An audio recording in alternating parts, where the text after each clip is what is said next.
friend, and welcome back to my YouTube channel. Thank you so much for clicking onto this video, or rather into this video. I'm so excited for this video. I'm going to be talking about how to have structure throughout your day and throughout your month when you work from home, right? Or when you are primarily based from home. And I will be showing you guys my March bullet journal spread. Here's a sneak peek. And just sharing all about that. And so I'm so excited for this video. Thank you so much for tuning in. If you haven't subscribed, please do so. Like this video and share it with all the people you know. But yeah, so let's dive right in. And so just about me, because you may be wondering, how is she working from home when last year she did a video as a day in the life of a university student? And so at the moment I am actually taking a working gap year, and so I work part-times. I work part-time on Fridays, and then for the rest of the week I'm at home. And so the rest of the week I've started doing prints now, which I'll insert pictures here. And so I do the prints there and I sell them. And so actually, if you live in Johannesburg, hit me up. You can go to the Project Lumière and DM me there, and then we can chat about it. And they're customizable. You can change the Bible verse. If you want custom commissions, I also do those. So I'm doing prints. I'm focusing on YouTube and the blog.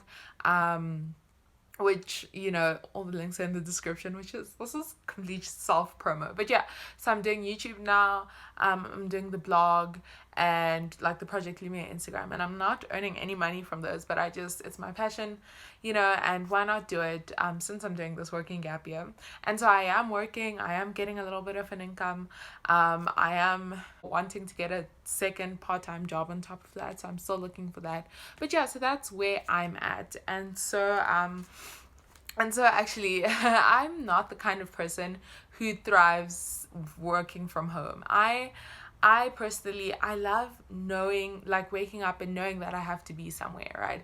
Because then that motivates me, and I'm like, okay, I have to be here at this certain time, and then I can get ready for the day and do all that stuff. But when you're working from home, you don't have that structure, right? Okay, sometimes you have to run errands or have meetings or whatever, but for the most part, it's just you self-motivating yourself and working from the same place all the time, right? And so it really has been hard for me, and I really do have to put in structures, or I've had to put in structures in place so that I can thrive, right, and work and be able to achieve things, and not just achieve things, but to be able to achieve things, so worthy things, so that when I look back at this year, I can be like, oh my goodness, I did this, and this. And so that's me at the moment. And so yeah, so I have here 5 main points. So 5 things to do to create structure when you work from home, essentially. And there's a few other side things. And so the first thing, they're all really important, and they're things that I really try to do. But the first thing is to have a routine. And so I've actually written out a schedule here, and I don't know if you can read it, but it just says rough schedule when at home, right?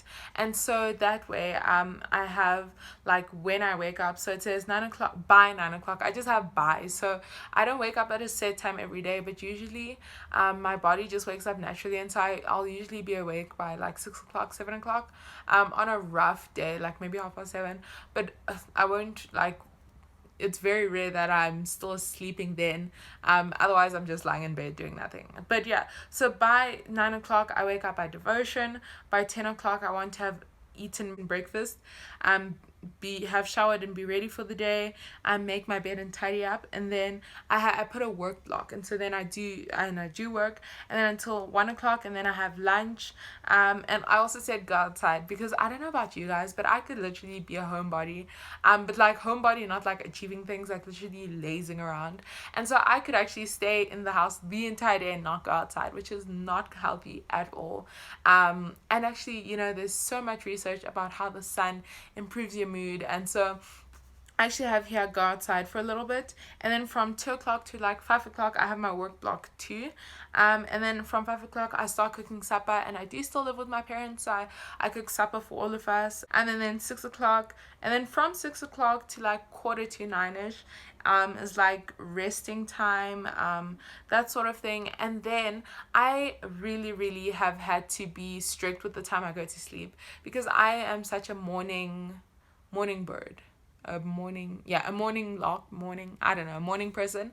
I cannot, like, if I go to sleep past probably like 10, okay, let's say if I go to sleep past 10, then I literally will feel, in fact, past 10:30, I will literally feel like I've been hit by a truck the next morning, and I feel groggy, and it just takes me a long time to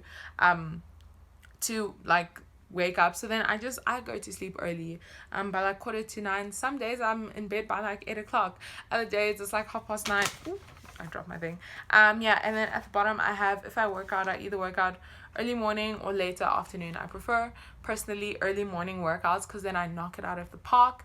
And I'm actually really trying to get back into working out, because I just feel so good. Like, I swear I never used to feel endorphins, and then I started working out again, and I really do feel endorphins. But yeah, so then that's that. And with this is to move your body, so that ties in with the working out, because you're sitting at a desk like for hours, or you're working wherever you choose to work for quite a while. It's really good to move your body, and this is one of my goals for February, and was one of my goals for February. And moving your body, so that might mean going to the gym every day, which let's be honest, I can't do that, or I could but I don't. But for me, so like I'm trying to get back into jogging, and I actually took a 5k jog yesterday.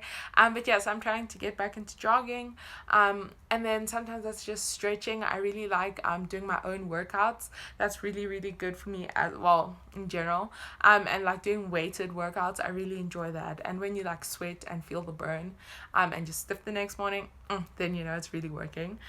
So yeah, so having a routine is so important, and it doesn't have to be complicated. This is literally a rough schedule, that's it, you know. And this is so important, because if you do certain things, this is why people are so big into like morning routines and night routines, because doing one thing or a few things that will trigger your body and telling it, okay, it's time to wake up, or okay, it's time to go to sleep, then that's so important. And so for my mornings, the number one thing I do, and this has been so hard to do, but it's so worth it, is the Live Salted actually use this hashtag, and it's hashtag word before world. And so the first thing I do, so I wake up, and the first thing I do is that I spend time with God. I try and spend an hour reading my Bible, devotioning, worshiping, spending time with Jesus, and then only after that hour can I look at my phone. It's a little different, like when I go jogging. I say that as if I go jogging every day. But when the times that I do go jogging, I wake up, then go jog, then come back, then devotion. But that entire time I wouldn't have opened any social media, any WhatsApp, nothing, you know. Honestly, if someone needs to contact me urgently, they can call me, right? And so this is so important. I do not switch on, or try for the most part. Actually, yeah, I think I just messed up the one day, but I still didn't open anything, like any like stories, messages, or anything. But I do not go on any social media until I've spent time with Jesus. And this is so important to me, and that sets up my routine for success, right? And then I wake up and do other things, right?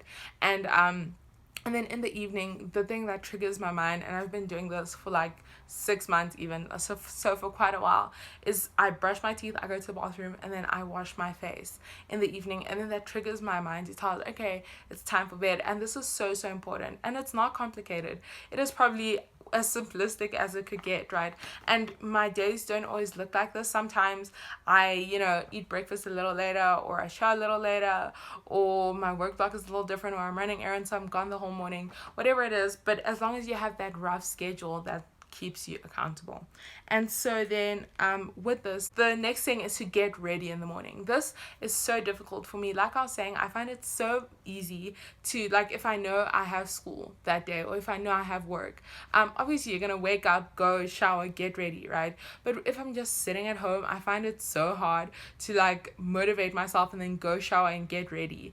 And I know if I don't shower in the morning, then, because I'm a morning shower person, completely, don't come for me, but I have to shower in the morning and get ready. And something that I found so important is to change out of the clothes that I relax in, so or sleep in. Okay, and this happened yesterday where I didn't I showered in the morning, but then I just got back into like my comfy like sleeping clothes, and I did absolutely nothing yesterday. Granted though that I was trying to have a rest day, but I just also felt like icky, and like, you know, you don't feel productive. And so this is so important, and this is something that I literally have to force myself to do. Not that I don't love showering, I love showering and like the feeling I get afterwards.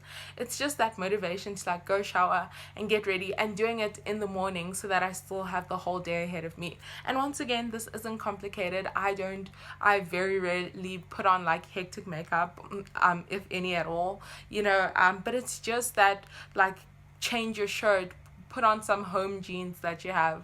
Like, I have jeans that have pen all over them, so those are my like home jeans, or, you know, and then I walk around in my comfy shoes the whole day. That's okay, but at least I've changed out of my like homeware. Even if I'm still wearing comfy clothes, at least I've changed out of what I slept in. And then that way, that like tells my mind, okay, we're not sleeping now, we're moving on. And with this, so important is to make your bed. For me, I found, first of all, I have this theory, I heard it somewhere, that, so this applies with making your bed and washing my face. So making your bed, no matter if you have the worst day of your life or the best day of your life, at least you can come home to a made bed. And then with washing your face, whether you have the best day of your life or the worst day of your life, at least you can wash the day off at the end of the day. And so yeah, just make your bed, because for me, like, if I've made my bed, it's not that easy then to go back in it, right? Especially when you're working from home and trying to be productive. I do not do work on my bed unless I'm like relaxing. I really try not to do that, because if I'm doing work on my bed, then my mind associates sleep with my bed, and so then I'm going to get tired, right? I try and like, I'll sit on my floor, or I'll sit in the lounge or something, just, you know, somewhere that's not my bed. And then the next thing after this, which is also so important, is to give yourself at least one thing to accomplish every day. And with this is to plan out what you need to do. So for example, I can show you guys this week, right? I literally just wrote this week, here's what I needed to do.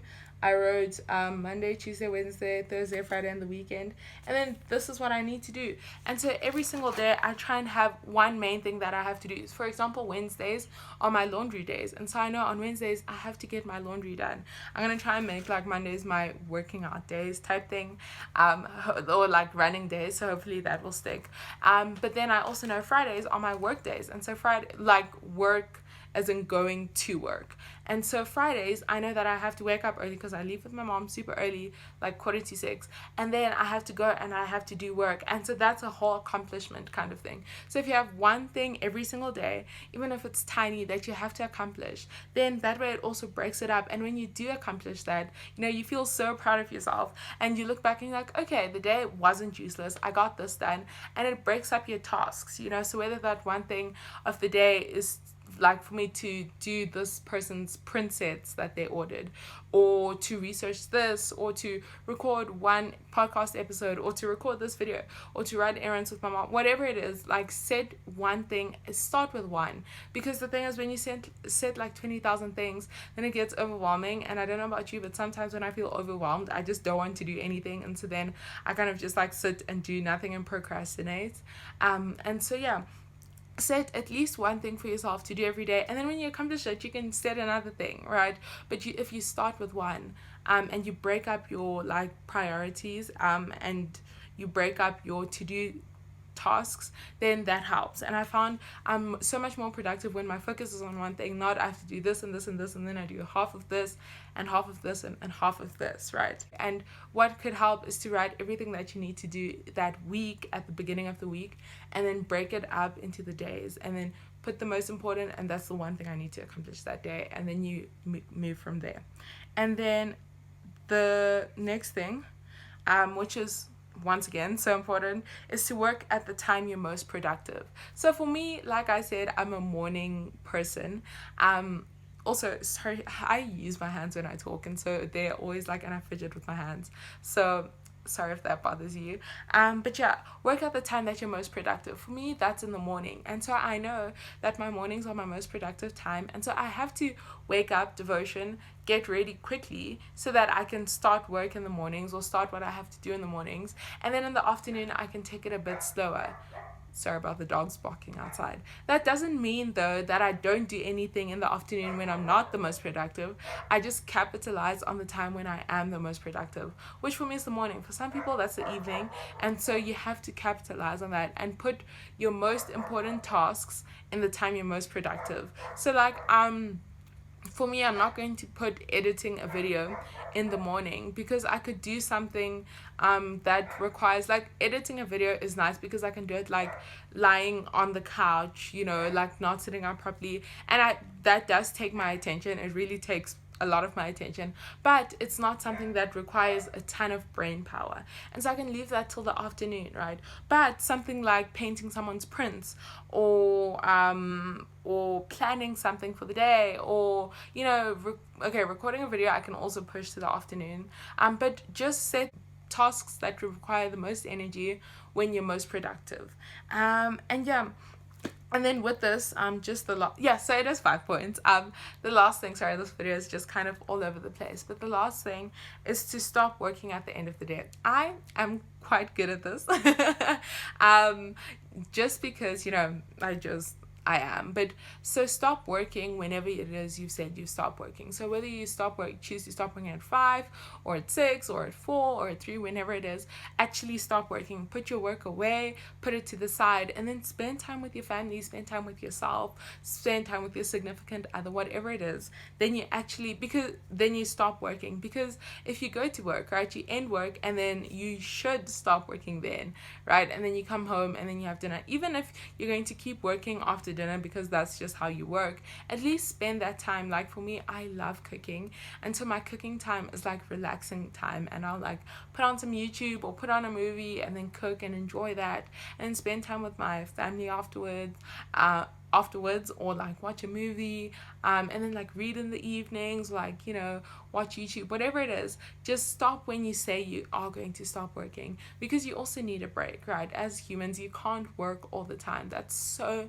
detrimental to your health. So stop working when you said you're going to stop working.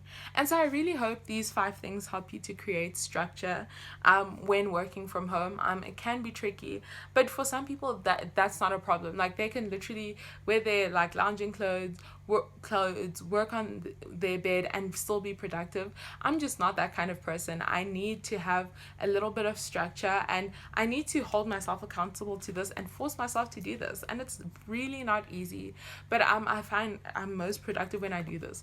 And I think another thing just with this is find a day to rest. A bonus tip per se. The Sabbath is so important and such an important concept, and there's a reason God rested on the 7th day. We're actually talking about this at Kids Church on Friday. But yeah, it's so important to rest. And so for me, because I work part-time, like half day on a Friday, and then I go and then I have Kids Club, and then I get home late, and then Saturdays I'm always like doing something like watching my brother's sports, or painting or whatever, and then Sundays I volunteer at church, and I'm at church the whole day essentially. And so I think because my weekends are so hectic, that Mondays are a good day to like do some things, but to also rest and then start again on Tuesday. But whatever that looks like for you, whether that's on Saturdays or Sundays or Wednesdays, whatever it is, and whenever you can, rest as well. And be gentle on yourself. It's okay to have a day where you literally just watch Netflix the whole day, or where you watch movies the whole day, but don't stay in that state. So yeah, I hope you enjoyed all those, and I hope they're actually helpful to you. The last thing I wanted to do is show you my bullet journal for March. I didn't do a bullet journal with me. I don't know, I've kind of been like lacking inspiration for my bullet journal, and it's been kind of hard. But for March, my theme is like blue and green flowers hanging from the top, essentially, or plants. And so here's my March spread. If this isn't doing it properly, I'll just insert like b-roll. But yeah, so I have a quote here which says, "Work like you don't need the money, love like you've never been hurt, dance like nobody's watching," by Satchel Paige. And I saw it when I was editing on Canva, and I thought it was so cute. So I have that instead of a Bible verse for this month, just because the Bible is so inspiring to me at the moment, and I don't have a specific verse for March. I just have a whole bunch of verses, and so that's my quote for March. And then I have my goals down here. And then on this page, I have my finances tracker here. And this is, I will always credit my friend Bear at the Boobs Life on YouTube for this idea, but it's so good to track your money. And so it just used to be money in, money spent and given, money saved, and tithe and offering. But I've added, so on the first of the month, how much money I have in my account, savings, and cash like on me, and then at the end of the month, how much money I have in my account, savings, and end of the month. And it's just so good to be held accountable and to see, okay, how much money is coming in, how much money is going out, how much am I saving, am I tithing, do they all align? And then the last thing I have is just my socials over here. And so it just has the dates when I want to upload, and then the videos I plan, and like here for YouTube. So this is the video I'm filming now. I still need to edit it, upload it, and then make it public on the day, and so just stuff like that. And yeah, and then I'll start my weekly spreads after that. But anyway, this was a very long video, but thank you so much for watching, friend. I hope you like this video. Please don't forget to subscribe. Please, my goal is to get 100 subscribers by the end of the year. I'm on 51, so we just need 49 new people, which is such a tiny number, but you know, you gotta start somewhere. So anyway, subscribe, share this video, and yeah, thank you so much for watching, whether you're watching this at 8 o'clock in the morning or 10 o'clock at night. It's gonna be a good day, friend. Bye.